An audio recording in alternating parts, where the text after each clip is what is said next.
querido Senhor bom, querido Pai, Salvador glorioso, Criador maravilhoso. Agradecemos que nos criaste para Ti, para poder estar na Tua presença, para viver por meio do Senhor. E o Senhor também desejou viver em nós. Nós não merecemos, mas o Senhor tem sido grande, tão grande que se fez pequeno para estar dentro de nós. O Senhor se fez pequeno para nos exaltar, para nos engrandecer, para nos introduzir na Tua glória, pelo precioso nome, pelo precioso sangue e pelo precioso Espírito de Cristo, Teu Filho amado. Agradecemos que o Senhor, conforme a Sua palavra e a Sua fidelidade, está também neste dia conosco. Até o fim do mundo, essa frase do Senhor. Senhor, estamos abertos e levantamos a Ti nossos corações, nossos olhos, nossa expectativa.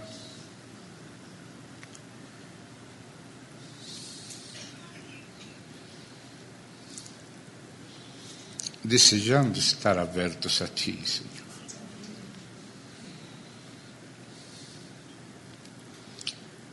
Seja com Teu povo. Enche-nos de Ti, Senhor.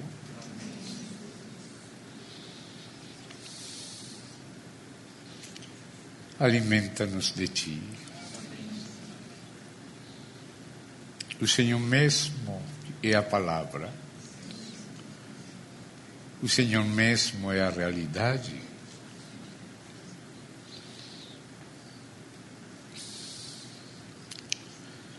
Senhor, fala-nos, toma-nos para Ti, em Cristo Jesus.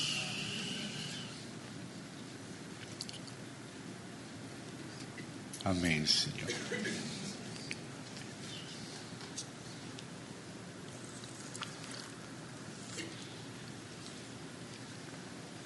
Irmãos, vamos dar continuidade retornando alguns pontos, porque voltamos.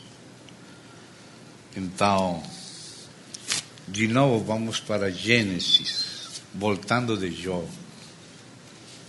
Vamos para Gênesis. Esta vez vamos para o segundo capítulo e as segundas Toledot, ou relações. Agora estaremos lendo no livro das relações de Adão. Assim chamou Moisés a esta porção. Vamos no capítulo 2, desde o verso 4, parte B, onde realmente começam estas Toledot, estas relações. Vou começar lendo desde a parte B do verso 4 do capítulo 2.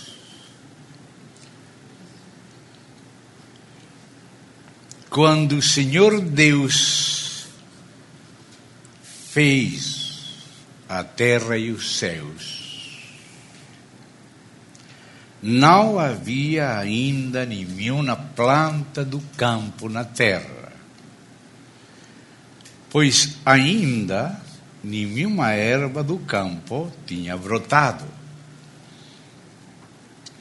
Porque o Senhor Deus não fizera chover sobre a terra, e também não havia homem para lavrar o solo. Aparece já uma primeira palavra, um verbo-chave aqui, lavrar o solo. O Senhor tem, desde o princípio, o grande desejo que Ele expressa várias vezes em outras ocasiões também. Nesse momento estou lembrando que Ele fala lá em Abacuque, que as nações trabalhariam em vão, porque o Senhor encheria a terra do conhecimento da sua glória. Os homens temos feito na terra outras coisas que nós chamamos de civilizações, mas que Deus chama de bestas. Mas no final ele disse que ele vai encher como as águas do mar, enche no mar, vai encher a terra do conhecimento da sua glória. Já naquele livro de Isaías, onde aparece aquela cena que Deus concedeu dar a Isaías, ele escutou aqueles 4 seres viventes serafines, proclamando a glória de Deus. Eles têm olhos para ver por todas partes do corpo deles, até por dentro, para ver a si mesmos, mas para ver a Deus e para ver tudo que Deus concede a ver. Porque enquanto mais perto se possa estar de Deus, mais se vê, mais se conhece, tanto por fora como por dentro. Por isso aqueles serafins tinham olhos por dentro também e por fora, para ver. E proclamavam a santidade do Senhor e diziam: a terra está cheia. Nos tempos de Isaías, ele não falava que no futuro estaria cheia. Disse, está cheia da glória do Senhor. Eles, porque tinham olhos, porque estavam perto de Deus, conseguiam ver a glória de Deus em toda a terra, ainda naqueles tempos do profeta Isaías, que foram também tempos de outros reis pecadores. O próprio Isaías se considerava um grande pecador quando viu a glória do Senhor. Mas ele confessa claramente, ele não mudou as palavras dos querubins. Os querubins que tinham olhos para ver melhor que nós, diziam: a terra está cheia, não que estará, está cheia da glória de Deus.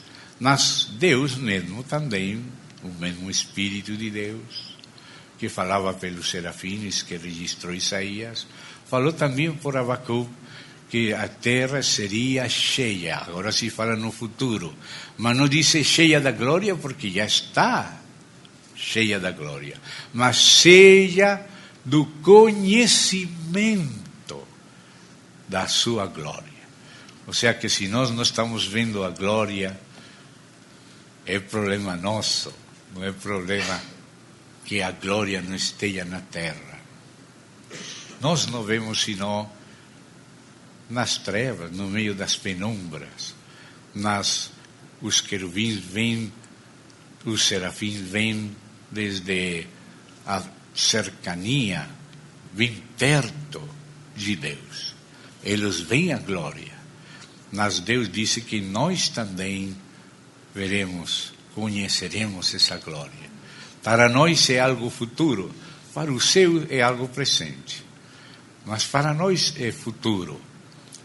A terra será cheia do conhecimento da glória. Ou seja, que o Senhor cada vez está abrindo mais nossos olhos interiores, porque resulta que também Deus quer que nós, como os serafins, tenhamos olhos interiores para ver o mundo espiritual, o mundo real. Mas esse desejo de Deus de encher a terra do conhecimento da sua glória já começa a aparecer aqui, nessa palavra pequena que temos começado a ler aqui, capítulo 2 de Gênesis. Diz: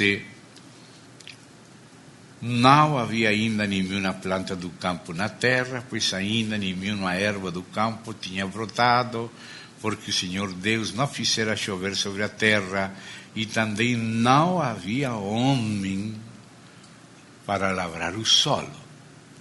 O homem tinha que cooperar para que a glória do Senhor aparecesse na terra.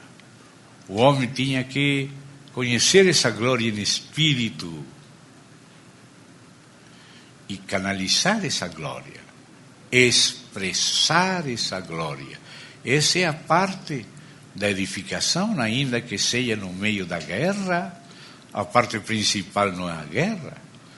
A parte principal é a expressão de Deus, a formação de Deus no homem coletivo.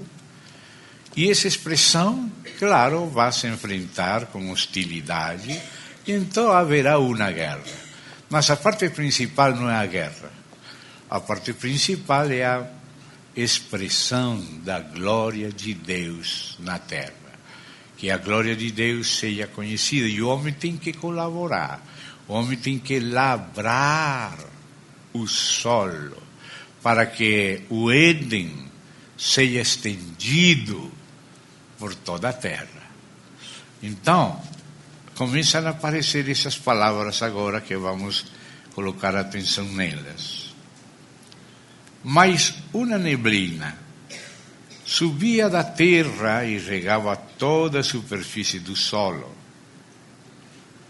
Então formou Yahvé Elohim, o homem, do pó da terra, e lhe soprou nas narinas o fôlego de vida.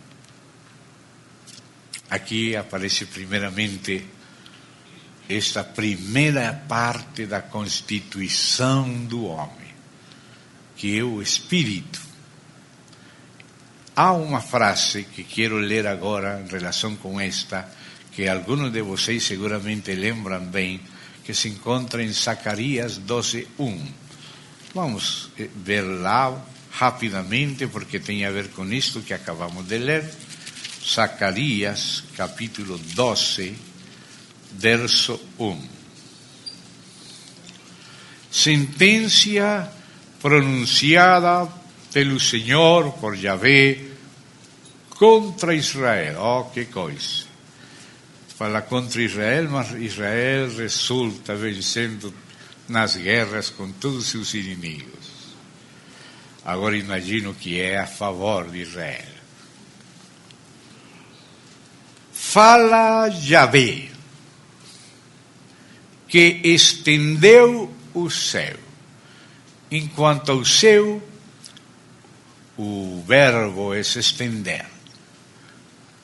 O céu se estende. Por isso, essa é outra palavra que se traduz firmamento. Em outras versões se traduz expansão. E Deus chamou a expansão céu. E os céus estão se expandindo. Por isso alguns falam de Big Bang, porque têm percebido a expansão. Mas a Bíblia fala de expansão, não do Big Bang. Fala do Fiat. Fiat, seja. Esse é melhor que qualquer Big Bang. Então, aí continua dizendo e disse: estendeu o céu, fundou a terra e formou o espírito do homem dentro dele. Então esse dele é o homem completo, que tem além do espírito outras partes, como aparecem também na passagem que estamos lendo no livro das relações de Adão. O espírito, a alma e o corpo. Mas note aqui como o Senhor fala de estender os céus, mas fundar a terra. E fala de formar dentro do espírito do homem o espírito do homem. Para Deus é muito importante o espírito do homem. Olha, de estar falando dos céus que tem tantos planetas e galáxias e coisas, se lembrou de uma pequena pisquinha de pó. Vocês têm visto essas fotos da Terra de longe? Parece um haz de luz, tem muitos pontinhos, parece de pó. E um desses é a Terra. Que é no meio daquele imensidão. Mas para Deus é tão importante que Ele fala dos céus e da terra. E às vezes fala da terra e dos céus. Aqui na tradução que acabamos de ler, Reina Valera, aí eu li conforme disse o original hebraico. Porque aqui diz, esse é a gênese dos céus da terra quando foram criados, que é o final do Toledot anterior. E depois começa aqui, quando o Senhor Deus, e aqui diz, criou-os, se referindo aos céus da terra, o original hebraico diz, fez a terra e os céus. Esse é um segundo documento. Quando o Senhor Yahvé Elohim, que aqui diz Senhor, quando Yahvé Elohim fez a terra e os céus. Você lembra que neste dia lembramos Isaías 45:8, que fala aqueles 4 verbos que o Espírito, da parte do próprio Deus, nos fala por Isaías: criar, formar, fazer e compor, que foi traduzido estabelecer, mas compor fala muito mais que estabelecer, porque compor e tomar aquilo que foi afetado lá no verso 2 de Gênesis 1:2. Aí nesse verso 2, aquela palavra ajetá, a terra se tornou tohu, babohu, desordenada, vazia, que é chamada em caos. E por isso, quando Deus trabalha com o caos, já não é somente criar, porque criar é através da palavra e desde a nada. O Senhor criando ex nihilo, da nada, pela palavra. Isso é criar, verbo bará. Mas fazer é tomar algo criado, ainda que afetado, e com isso formar e fazer. E também compor. Esses 4 verbos Deus executou. Ele criou, Ele formou, Ele fez e Ele compôs. Então aqui de novo nós estamos encontrando com algo parecido. Aí falava assim, que não havia nenhuma planta, mas quando disse no verso anterior, o Senhor Deus os criou, disse, Yahvé Elohim fez a terra e o céu, nessa ordem. Quando você vê outras traduções, pode ver isso, mas se vê no hebraico, está bem claro. E começando a frase de quando o Senhor Deus, que diz aqui, quando Yahvé Elohim fez a terra e o céu, e aí que começa essa descrição, e vai aparecendo aquele jardim que o Senhor colocou naquela terra, e aí colocou o homem, primeiramente o varão, e aí começou a falar palavras-chave. Já estivemos vendo algumas palavras-chave nas primeiras relações, aquela Toledot, Hashamai, Bet Haeret, relações do céu da terra, do capítulo 1, tudo, capítulo 2, 1 até 4a. Esse é o primeiro documento, vamos dizer, a primeira tableta. Depois vem a segunda, que começa neste, quando Yahvé Elohim fez a terra e o céu, vírgula, não havia ainda nenhuma planta do campo.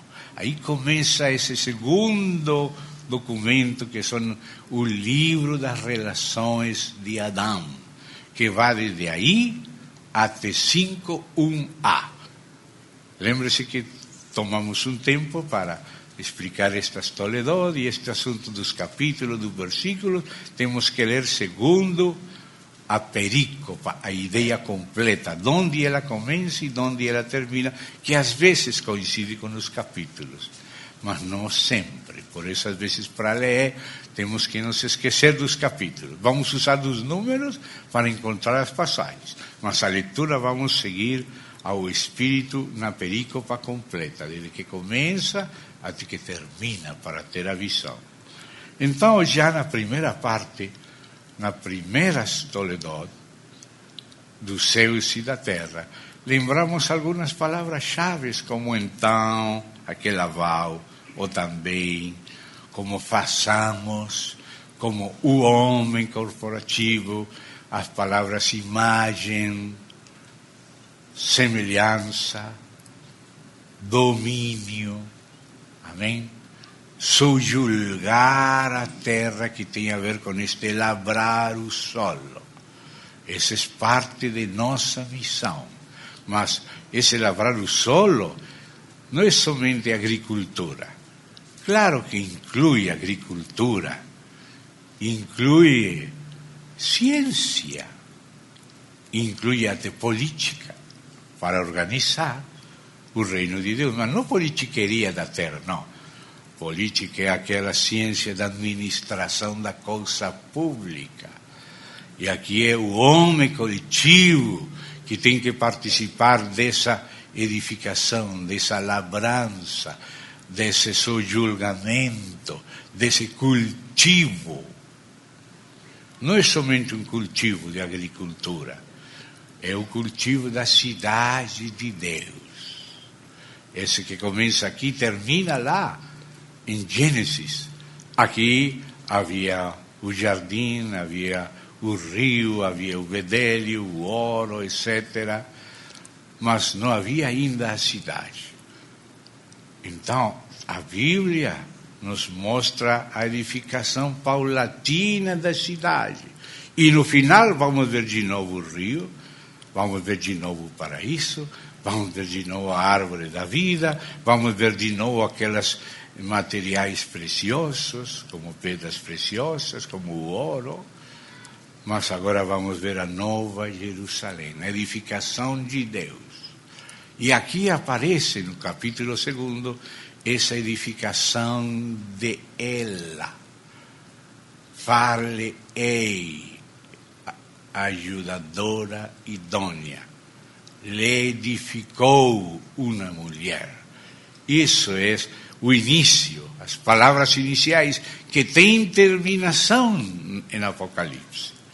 Então, seguimos aqui no capítulo 2, agora, verso 7. Então, formou Yahvé Elohim o homem do pó da terra e lhe soprou nas narinas o fôlego de vida. E essa primeira parte do homem que é mencionada. Fala o homem e então fala o fôlego de vida e depois já fala da alma, não? Depois já disse, e o homem passou a ser alma vivente. Depois vai falar do corpo da terra e tudo, não? Aí estamos vendo esses três aspectos do homem. O aspecto físico, formou Yahvé Elohim o homem do pó da terra. Esse é o aspecto físico do corpo. E lhe soprou nas narinas o fôlego de vida. Tiago, o apóstolo, pelo Espírito Santo, disse que o homem sem espírito, e não se refere ao Espírito Santo ainda, se refere ao espírito humano. E isto é uma ênfase especial, por enquanto, hoje, que é necessária totalmente, tanto para a verdadeira edificação de Deus, como para a guerra de Deus. As armas de nossa milícia não são carnais, sino espirituais. Ou seja, é o nosso espírito quem deve participar da guerra. Nós já falamos que o assunto não é guerra só, é primeiramente edificação. Cultivar, edificar com Deus a cidade de Deus, cooperar com o processo de Deus nessa edificação.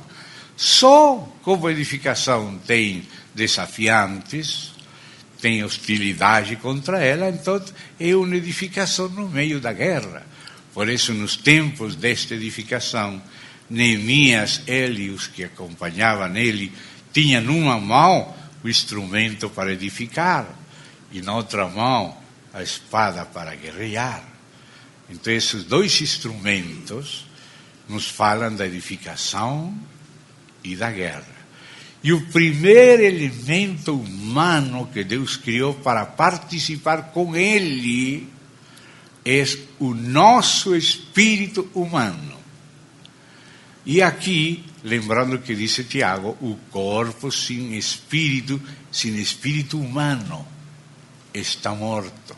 Por isso fomos em Zacarias, o espírito do homem. E temos que aprender a fazer a diferença entre o espírito do homem e o espírito de Deus.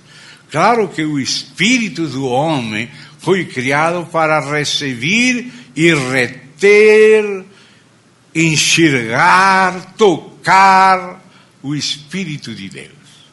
Mas ainda assim, o espírito do homem sigue sendo do homem e sigue precisando o companheirismo correto da alma, fazendo separação que é do espírito e que é da alma, mas também quais são as funções do espírito e quais são as funções da alma e qual é o relacionamento correto entre o espírito humano e a alma humana, e o espírito de Deus através do espírito humano, tratando com a alma e ainda vivificando o corpo.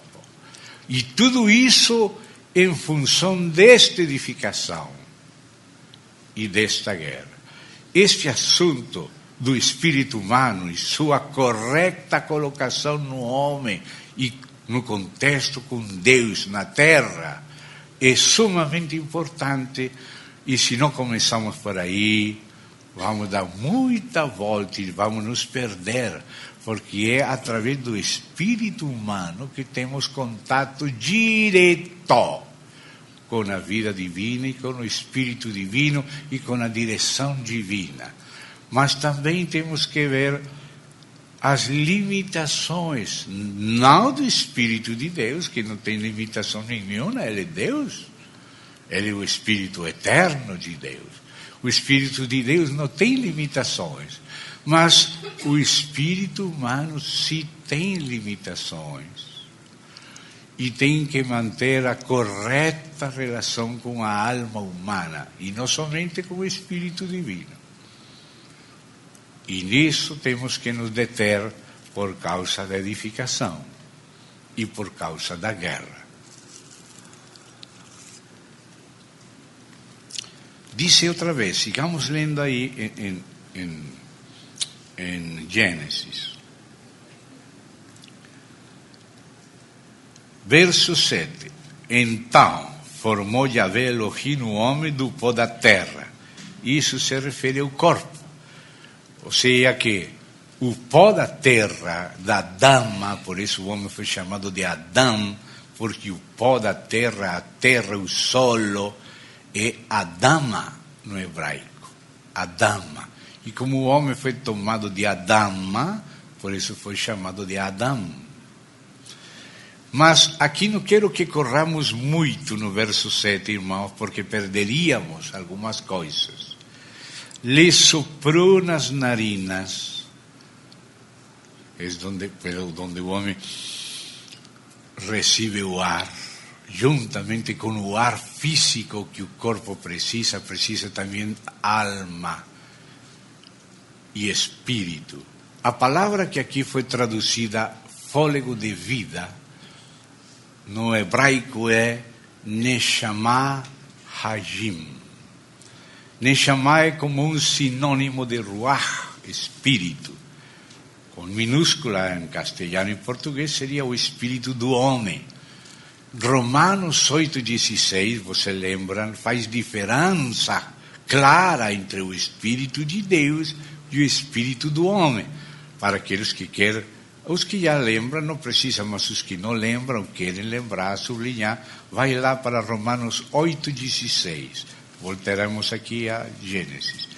Romanos 8, versículo 16, mostra essa clara diferença.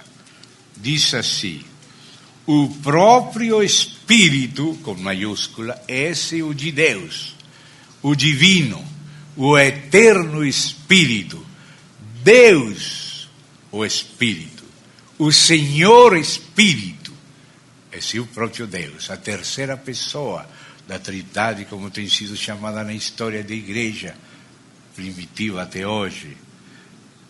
Esse disse, verso 16, o próprio Espírito, esse divino, testifica com o nosso espírito, esse é humano, minúscula, que somos filhos de Deus. O Espírito de Deus dá testemunha, se comunica diretamente, fala, se declara ao nosso espírito. Por isso, quando Deus deu as instruções do tabernáculo, ele fez que o tabernáculo tivesse átrio, com certos móveis, certas experiências espirituais, tivesse lugar santo e tivesse lugar santíssimo. Mas no lugar santíssimo Deus colocou a arca do pacto. E nos extremos do propiciatório, que era a tampa da arca, estavam os querubins. E os querubins, Deus mandou estar olhando o sangue no propiciatório. Antes, quando o homem foi expulso do jardim, aquelas espadas se revoltavam para não deixar passar o homem. Porque o homem não tinha sido redimido. E aqueles querubins eram guardiães que tinham que manter a distância para que o santo não seja profanado pelo impuro e pelo profanador, que é o homem caído. Mas depois que Cristo derramou seu sangue, agora os querubins são obrigados a olhar para o sangue. Graças a Deus. Aí neste extremo, e no outro extremo do propiciatório, os querubins guardiães estão olhando para o sangue. Deus obriga eles a ver o sangue. Não vão sair matando. Tem que respeitar. Sim, eles têm que fazer respeitar Deus. Mas se ele derramou seu sangue, eles têm que valorar o sangue como o próprio Deus valora o sangue. Até o próprio diabo, Deus faz valorar o sangue. Porque ele já não pode mais nos acusar pelo sangue do Cordeiro. Então, os querubins estão olhando para o sangue. Mas disse que ele vai se declarar a nós acima do propiciatório, debaixo das asas dos querubins. Esse é o lugar que Deus falou que ele se declararia a nós. E assim o átrio representa nosso corpo, o lugar santo representa nossa alma e o lugar santíssimo representa o nosso espírito. Mas ele colocou em cada lugar alguns móveis que representam aspectos do próprio Deus e funções dessas partes nossas. Ele colocou na arca no lugar santíssimo. E ele falou que ele falaria desde acima do propiciatório, debaixo das asas dos querubins, nesse lugar equilibrado, nesse ponto central. Esse é o verdadeiro óleo que a maçonaria copiou, aquele triângulo. A parte de baixo o propiciatório, e as outras partes são as asas dos querubins, e o olho do meio, o próprio Deus que todo vê. Esse é o verdadeiro Deus. Mas o diabo pretende também ser Deus, e se coloca aí nesse triângulo da maçonaria, etc. Mas isso são só cópias burdas do inimigo. A verdadeira criação de Deus, ele está nos falando que ele se declararia a nós desde o lugar santíssimo, mais acima do sangue derramado, e os querubins respeitando e olhando esse sangue. Então, quando estamos limpos pelo sangue, Então Ele pode se revelar e se declarar a nós no lugar santíssimo acima da arca. Desde ali me declararei a vós. E desde aí é que Ele dirige toda a edificação e toda a guerra, tanto a conquista como a defesa e o ataque. E qualquer coisa que Ele precise declarar a nós, Ele declararia desde o lugar santíssimo, acima do propiciatório, debaixo das asas dos querubins. Aí Ele se declararia. E Ele está falando de nós. Hoje nós somos aquele tabernáculo. Hoje nós somos o templo verdadeiro. Aquele era só uma figura do santuário. É chamado de santuário, mas em figura do verdadeiro santuário. Mas o Senhor disse, vós sois o templo de Deus. Verdadeiro templo, todo aquele tabernáculo e templo eram figura. Hoje a realidade é a igreja. E a realidade do lugar santíssimo é o nosso espírito humano, onde o Espírito Divino viria a entrar em contato direto. Então precisamos pôr muita atenção ao mover do Espírito de Deus em nosso espírito humano. E precisamos aprender não só doutrinalmente, sino experimentalmente para correção na edificação e para correção na guerra. Aprender a diferença entre o espírito humano e o Espírito de Deus, e também entre o espírito humano e a alma humana e o corpo humano, que inclui o cérebro e também o sistema nervoso. E não é tudo a mesma coisa, ainda que está relacionado. Mas às vezes na edificação e na guerra podemos nos confundir entre o cérebro e o sistema nervoso, que é parte do corpo, com o assunto da alma e suas emoções variadas, e com o espírito humano, que às vezes é insensato e não tem uma correta relação com a alma humana segundo o plano de Deus. E também o pior, não ter uma relação correta com o próprio espírito humano. Então, por isso, desde o princípio, que Deus está preparando todo o desenvolvimento dessa edificação no meio da guerra, através da Bíblia, do que a Bíblia previa, profetizava até o final. Aí Deus começa a nos dar as linhas mestras, as linhas principais, como Ele costuma. Ele dá linhas mestras no início e depois Ele desenvolve elas, como quando você lê aquelas profecias de Daniel. Aquela estátua é só como um esqueleto, mas essas mesmas profecias que seguem falam da mesma coisa e tem que se superpor às anteriores.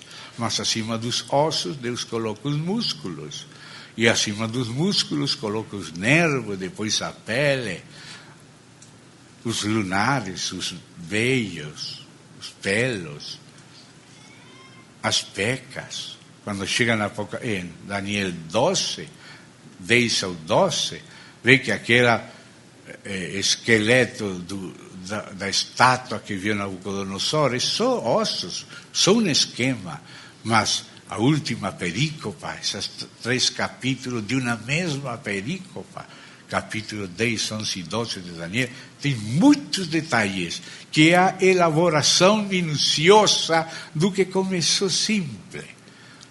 Deus sempre começa pelo simples, que é as linhas mestras, para nos ir levando aos pouquinhos ao mais complexo, porque Ele espera pessoas maduras. Claro que é bom ser simples, mas não é bom ficar no simples. Ser simples para ser conduzidos à profundeza e à riqueza, e se manter simples, mas conhecendo os detalhes, aquele florescimento, enriquecimento que Deus dá. Então, em Gênesis temos as linhas mestras Por isso estamos sublinhando aquelas palavras-chave. Já vimos algumas do princípio. Então aqui estávamos por ver em Romano 8,16 e já voltamos para lá.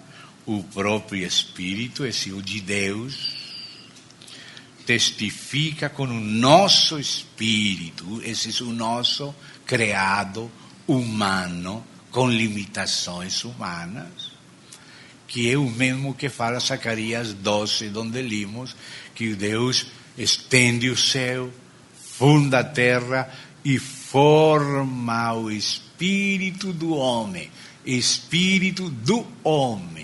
dentro dele. Então aí sim, voltando para Gênesis 2, aquele livro das relações de Adão, no capítulo 2 de Gênesis, estamos aí nesse verso 7, onde aparecem as três partes da constituição humana. Formou Yahvé Elohim o homem do pó da terra, esse é o corpo.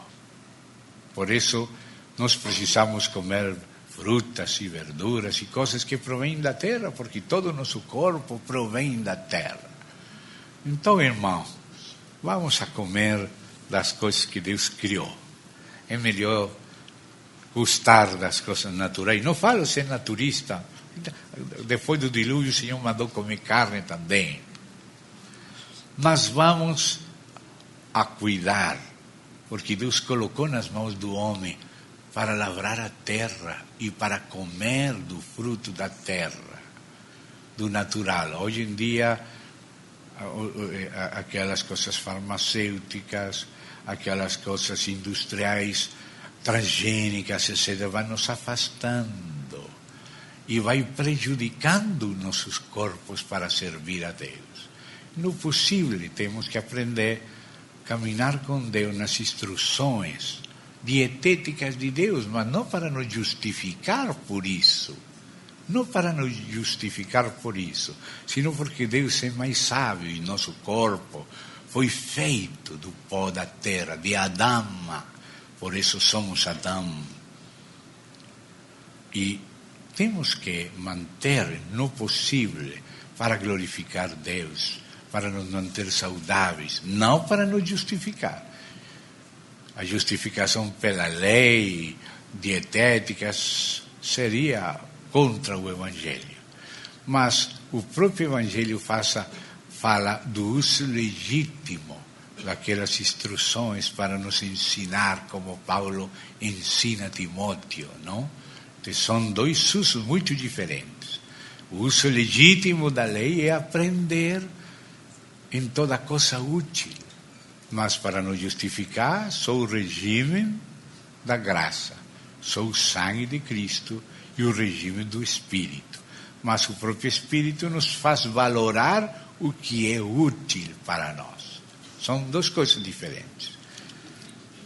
Há um livretinho que está com alguns irmãos chamado A Lei e o Reino, onde nos explayamos mais neste assunto. Não é uma coisa adventista, para obrigar as pessoas a se justificar pela lei, não. Não se trata disso. Não tenha prejuízo. Leia o livro com cuidadinho e observe o que a própria Escritura que ali é citada diz. Mas, por enquanto, acho que é suficiente enquanto a isto. Então, a parte que quero primeiro sublinhar, e já estamos sublinhando, é esta chamada de fôlego de vida, segundo esta tradução. Mas realmente, como falei, a palavra exata no hebraico é Neshama Hajim. Neshama, sinônimo de Ruach. Sim, Kadosh. Quando é com Kadosh é o Espírito Santo. Mas aqui estamos falando do Espírito humano.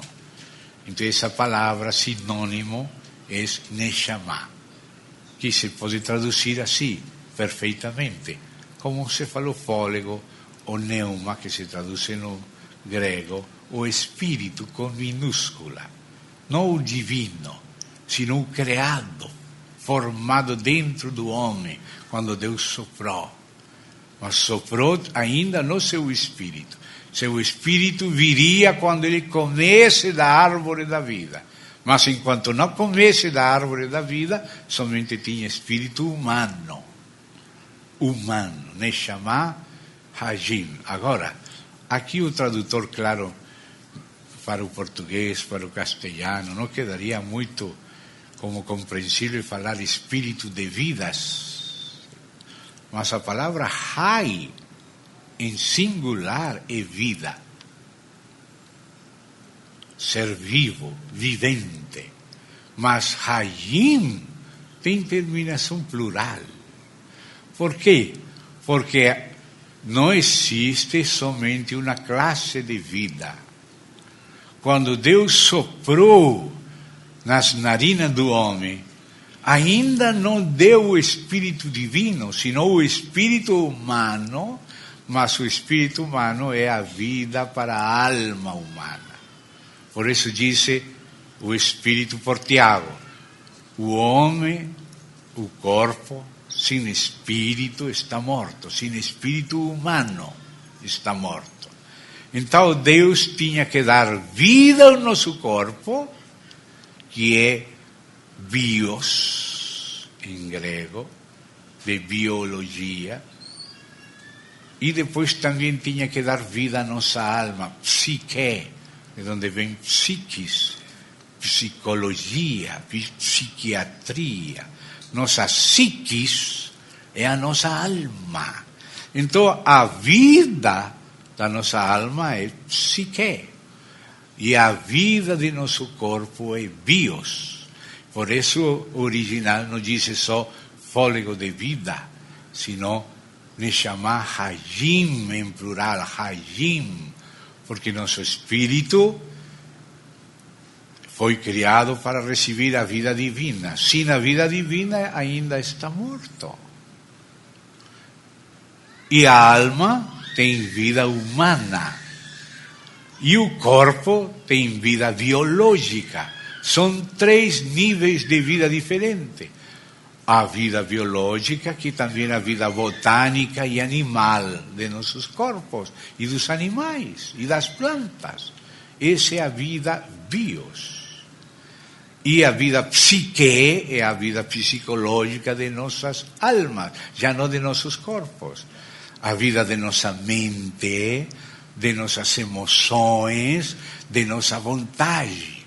Então, tudo que tem a ver com mente humana, com emoção humana, com vontade humana, pertence ao nível da alma humana. Tudo que seja nossos pensamentos, sentimentos e decisões, somos nós mesmos. É nossa alma. Por isso lembrávamos nestes dias aquelas palavras de Jesus quando ele falou: de que serve o homem se ganha todo mundo e perde a sua alma? E outro evangelista disse: se perde a si mesmo. Ou seja, que Jesus falou essas 2 palavras e um deles registrou uma e outro registrou a outra, e essas 2 palavras são equivalentes, uma se traduz pela outra. O sigo mesmo, o si mesmo, o si, o eu, é a alma. E a alma tem mente, a alma sabe, por isso disse aquele salmo: minha alma sabe muito bem. Aquele que sabe é nossa alma.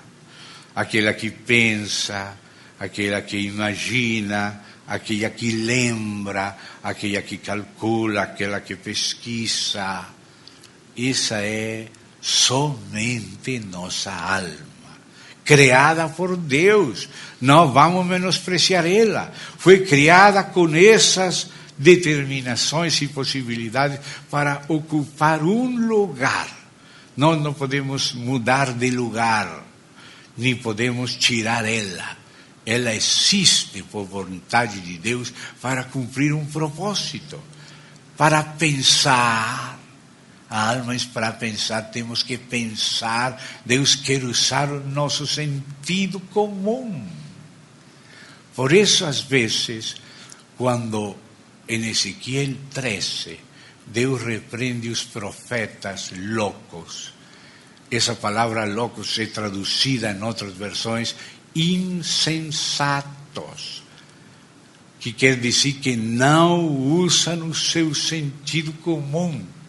Mas na Escritura diz no Novo Testamento, vocês lembram, 1 Coríntios 14, o Espírito com minúscula, Neshama, Ruach, humano, o Espírito dos profetas está sujeito aos profetas, ou seja, ao exame da alma dos profetas.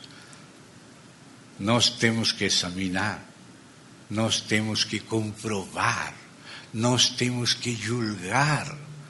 Por isso disse, por exemplo, se na própria igreja há ainda profetas legítimos de Deus com o Espírito Santo, usando o espírito humano e a alma e o corpo, a boca, os gestos destes profetas, eles podem falar 2 ou 3, mas a igreja não tem que engolir inteiro. A responsabilidade da igreja é julgar.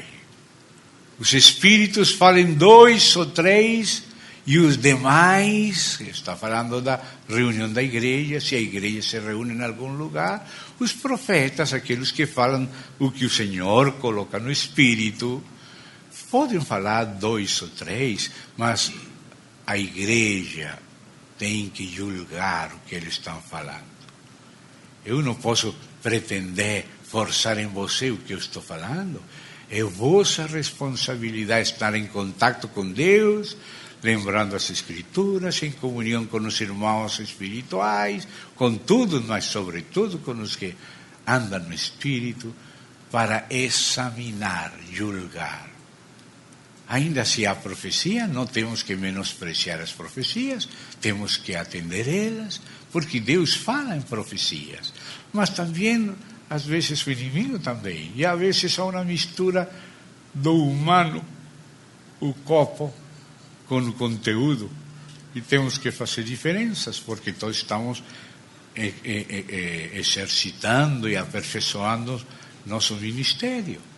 Então, diz assim: primeiro, que o nosso espírito profético tem que estar sujeito ao profeta inteiro. Ou seja, com sua alma totalmente em exercício e dependência de Deus.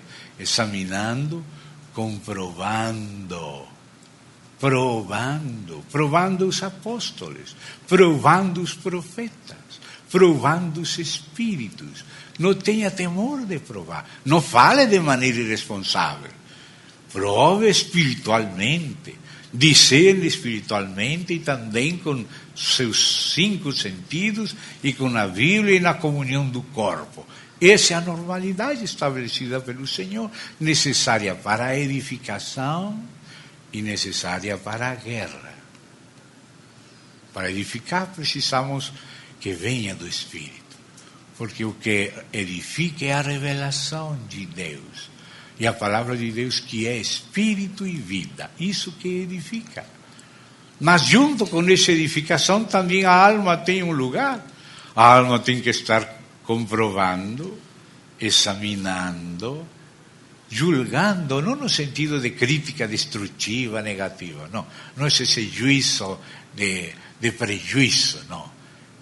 Julgar com justo juízo.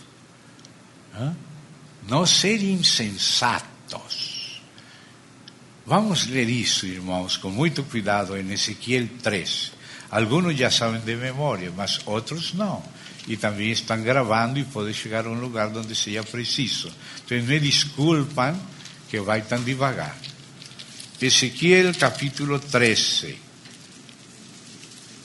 Vamos ler com cuidado estas palavras de Deus por Ezequiel. Veio a mim a palavra do Senhor, de Yahvé, dizendo: filho do homem, profetiza contra. Ai, que difícil é isto. E especialmente os profetas, e sobretudo de Israel. Mas sim, nos próprios profetas de Israel, Deus viu torpezas. Não lembram que está escrito isso? Então, por isso disse Deus assim, por que fala contra? Porque profetizando exprimem, como dizes, o que lhes vem do coração. Ou seja, que às vezes as profecias não provêm do céu, sino só do coração. E às vezes não temos aprendido nem doutrinalmente, nem experimentalmente a diferença de coração com espírito. A origem não foi Deus, e não foi através do espírito, sino que nasceu de um coração enganoso, que não se conhece muito bem. Então, falamos como se Deus falasse, assim diz o Senhor, e somos nós mesmos falando. Nós mesmos nos enganando, nós mesmos crendo que estamos falando por Deus e estamos falando que nós gostamos ou que nós gostaríamos. Falávamos em alguma casa com os irmãos, um caso verídico, não é uma piada. Alguém se levantou, meu filho, assim diz o Senhor, entrega teu piano para a igreja. O pior era que não era piano dele, era da tia.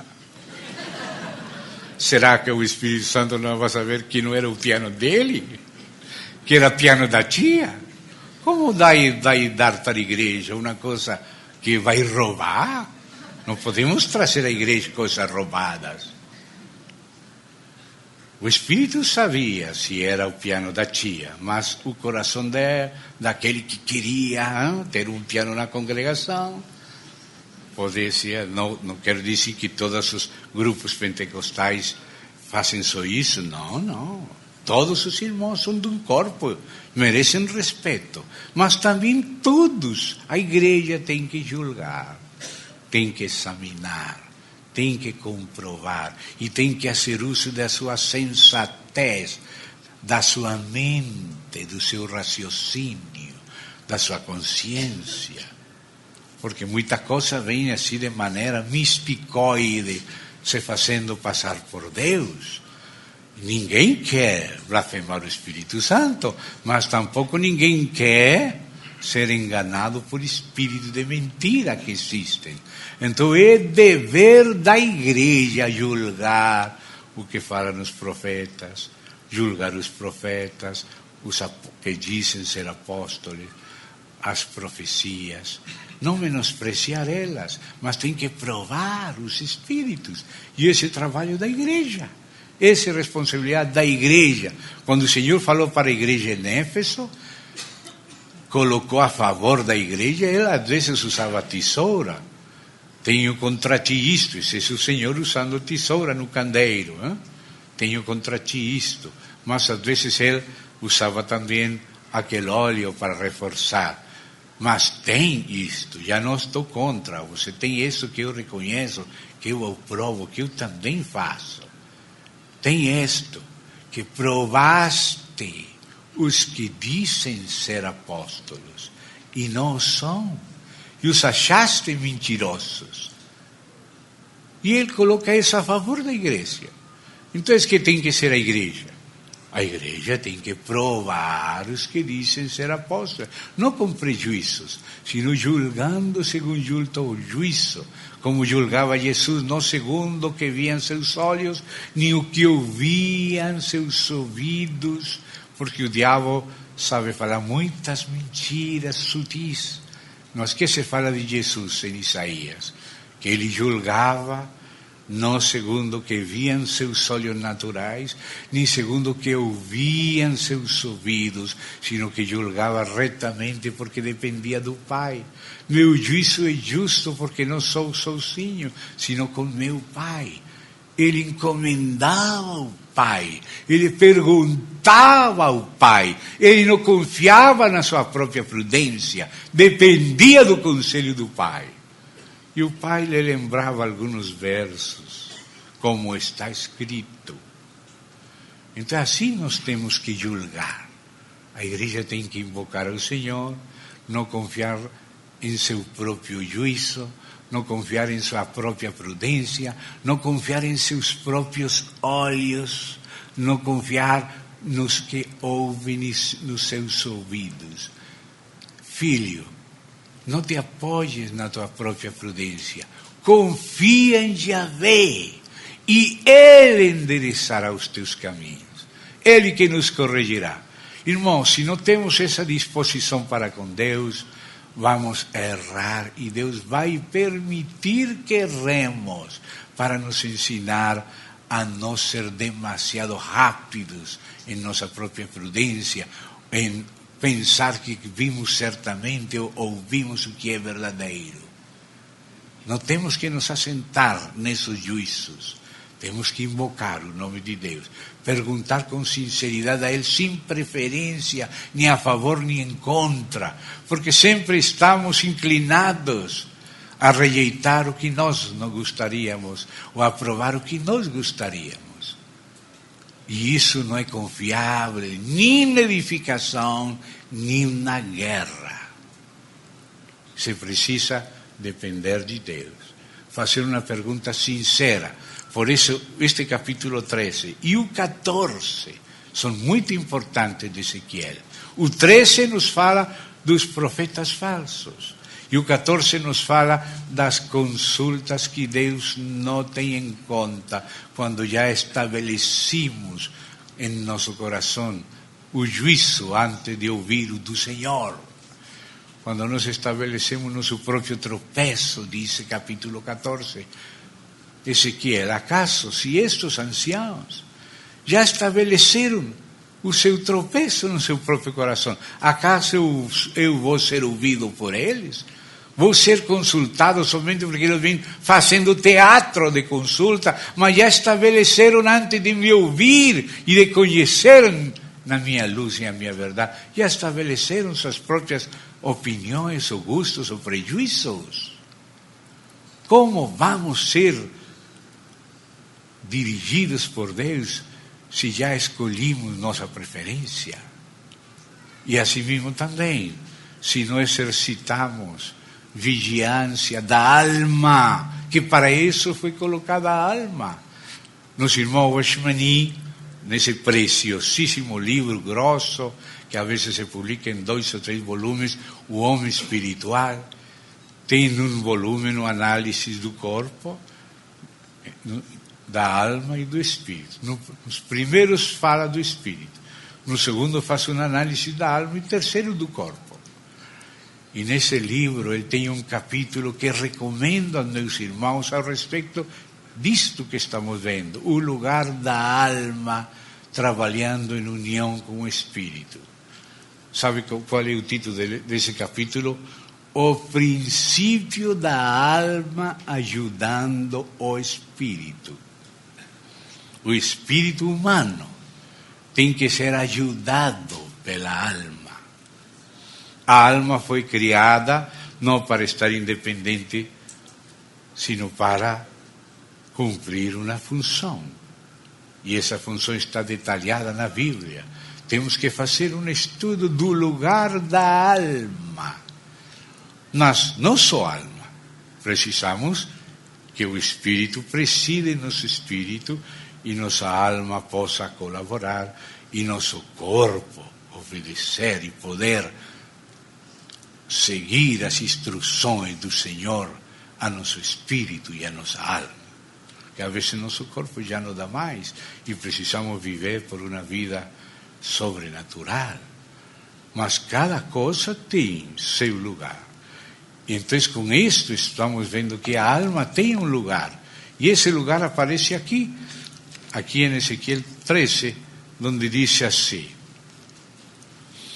profetizando, exprimes, como dice, o que lhes vem do coração. Ou seja, é uma profecia falsa. É atribuir a Deus coisas que são somente nossas, de nosso coração enganoso. Por isso, nosso coração tem que ser tratado. E o tratamento do coração é doloroso. Traz muito lágrima, muito desengano. Vamos virando mais maduros e menos meninos. Nosso coração tem que ser tratado por Deus. E a Bíblia fala como Ele faz esse trabalho. Não temos tempo disso, mas existe isso. Agora diz aqui, seguimos aí, agora no verso 13, não? Ouvi a palavra do Senhor, assim diz Yahvé Elohim. Ai dos profetas loucos. A palavra é insensatos, ou seja, que não usam seu sentido comum. Eles pensam que não tem que examinar, que somente tem que deixar aquilo que vem, mas se às vezes o que vem é um espírito de mentira. Eles não se preocupam em procurar diferenciar, sino que engolem tudo. Quantos espíritos de mentira abrem na própria Bíblia? Não que a Bíblia seja mentirosa, mas a Bíblia mostra como o espírito de mentira fala mentiras, com um jeito espiritual. Irmãos, tudo o que é de Deus é espiritual, mas não todo o espiritual é de Deus, porque não todos os espíritos são de Deus. Então temos que provar se os espíritos são de Deus ou não são de Deus.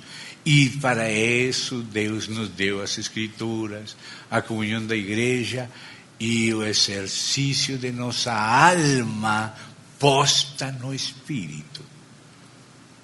A mente posta no Espírito, como diz Romanos 8, é a tradução mais exata. A vezes diz a mente se ocupando das coisas espirituais, é como se pensar em alguma coisa religiosa, não. A mente posta no Espírito, que a mente não somente tem que entender o que passa no mundo interior, a mente também tem que se volver para a alma e analisar, julgar, examinar, comprovar, provar o que acontece em nosso espírito. Que nosso espírito se move, Deus, e às vezes não entendemos.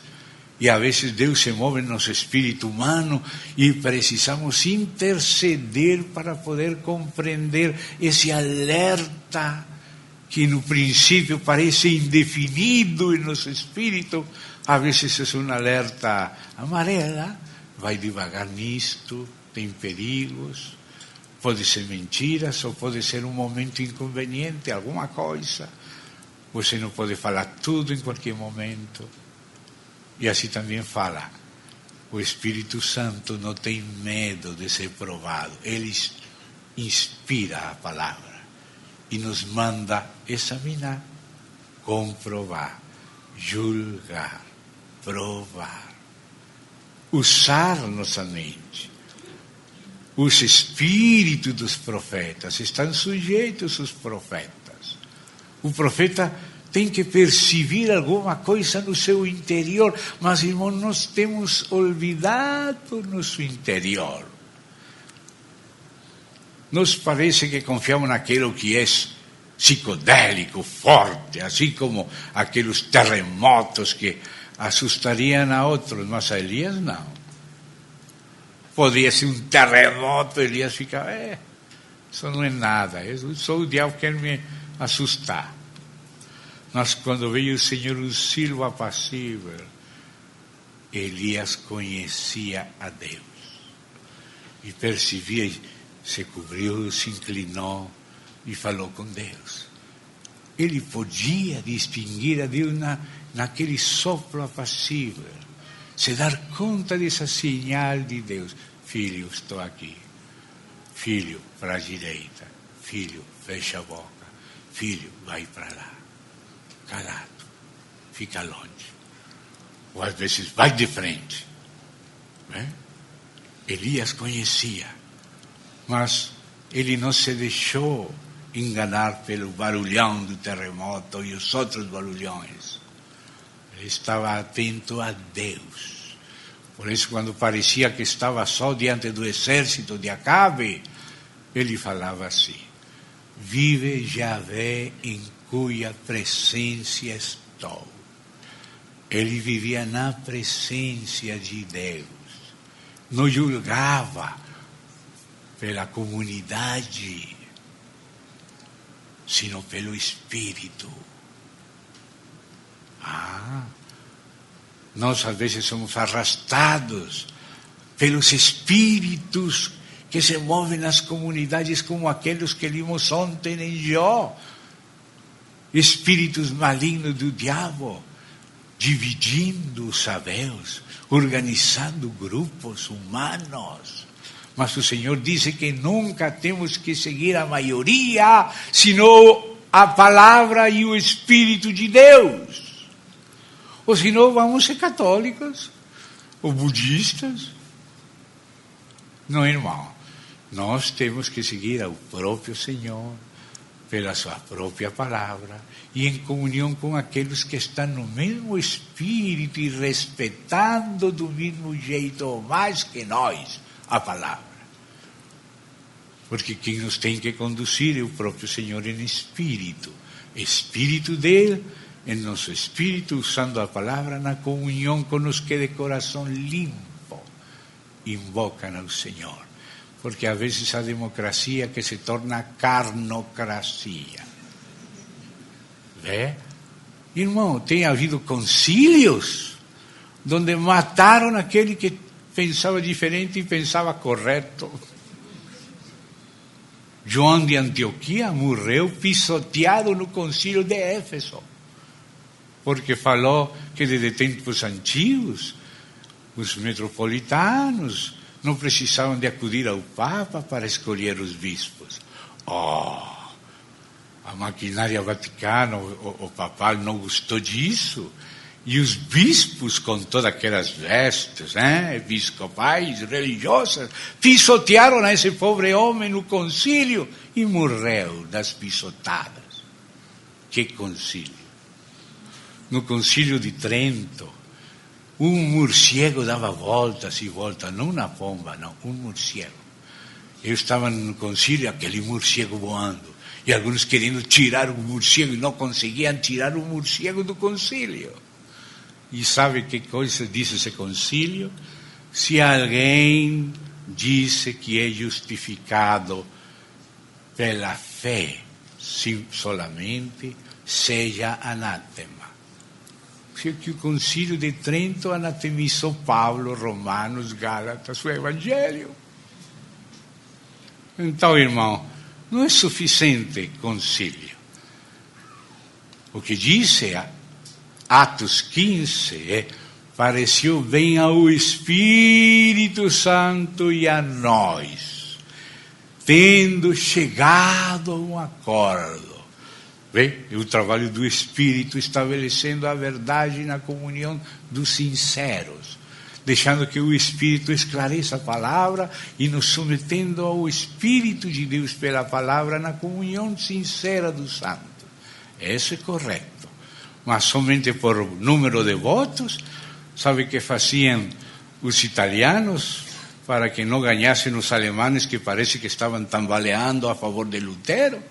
Importavam 30, 40 monsenhores italianos para que viessem a votar a favor do Concílio de Trento e não seguir os votos dos alemães.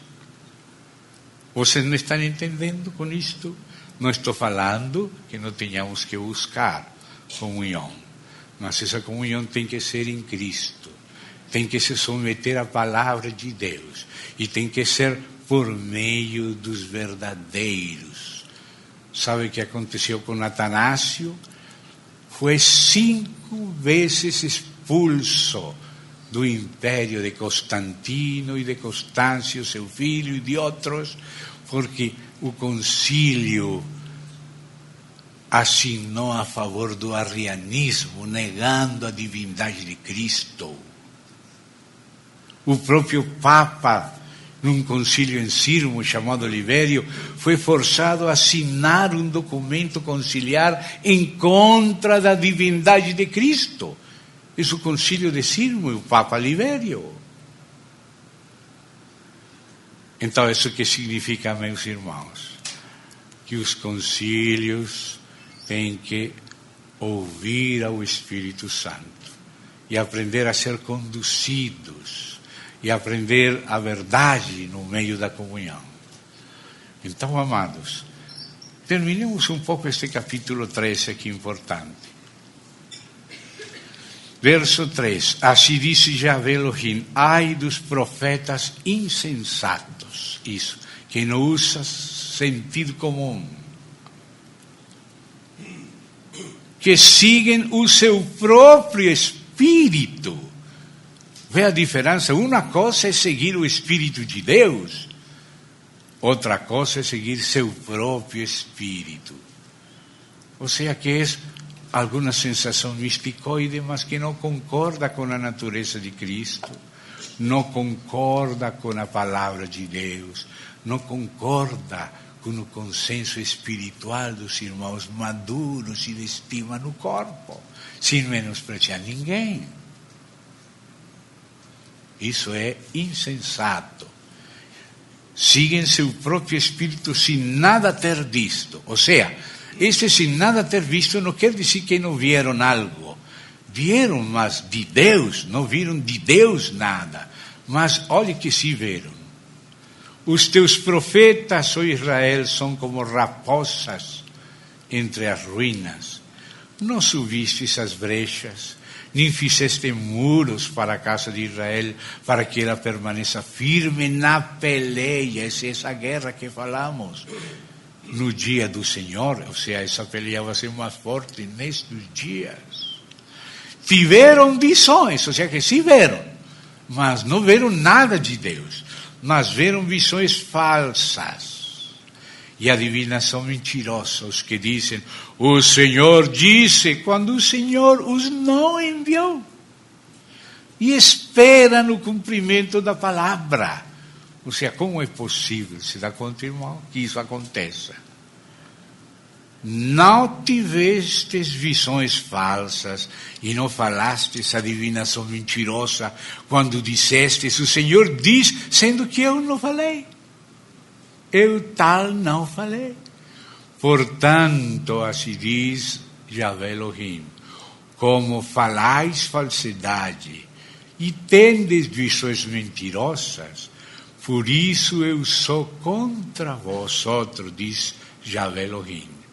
Minha mão será contra os profetas que têm visões falsas e que adivinham mentiras. Não estará no conselho do meu povo. Escute, conselho do meu povo. O Senhor aprova mais o conselho do seu povo que profecias falsas. Bem? Não serão inscritos nos registros da casa de Israel, nem entrarão na terra de Israel. Sabereis que eu sou o Senhor Deus. Visto que andam enganando, sim, enganando o meu povo, dizendo paz, quando não há paz. E quando se edifica uma parede, os profetas acaiam. Disse os que acaiam que ela ruirá. Haverá chuva de inundar. Vós, o pedra desaraivada, caireis, e tu, vento tempestuoso, e romperás. Ora, eis que, caindo a parede, não vos dirão, onde está a cal com que caiastes? Portanto, assim diz Yahvé Elohim, tempestuoso vento farei irromper no meu furor, e chuva de inundar haverá na minha ira, e pedra desaraivada na minha indignação para a consumir. Derribarei a parede que caiastes, darei com ela por terra, e o seu fundamento se descobrirá. Quando cair, perecereis no meio dela, e sabereis que eu sou Yahvé. Assim cumprirei o meu furor contra a parede e contra os que a caiaram, e vos direi, a parede já não existe, nem aqueles que a caiaram, os profetas de Israel, que profetizaram a respeito de Jerusalém, e para ela tem visões de paz, quando não há paz, disse Yahvé Elohim. E depois continua falando das profetisas, das mulheres que usam de véus mágicos, de trapos. Existe essa palavra em português, trapos? Bom, vou usar trapos para fazer cadeias, coisas assim, para reter as pessoas. Na bruxaria, muitos usam essas classes de coisas e dizem que usam isso para cativar almas. Ou seja, que isso é perigoso. Já o tempo acabou. Mas a mensagem está só no início. Assim que eu sei que o Espírito Santo vai ajudar sempre o seu povo. Leia todo o capítulo 13, essa parte das mulheres também. Leia o capítulo 14, amém. Leia Jeremias 23 e entenda a função de nosso espírito humano para conhecer a Deus em espírito, mas com a ajuda de nossa mente, com a palavra e na comunhão das pessoas sensatas, sensatas em Deus e na palavra de Deus. Amém? Vamos agradecer ao Senhor. Senhor, agradecemos este tempo que para nós se acabou, mas não para Ti, enquanto estejamos aqui nesta terra e o Senhor ainda não venha. Rogamos, Senhor, que nos continues ensinando, que sejamos cuidadosos, que dependamos de Ti, conheçamos a Tua palavra, nos ouçamos uns aos outros e que o Teu Espírito possa nos levar a um acordo que venha de Ti, para que respeitemos a autoridade do próprio Senhor e da própria palavra do Senhor na comunhão dos santos. Em nome do Senhor Jesus Cristo. Amém e amém. Obrigado, meus amados.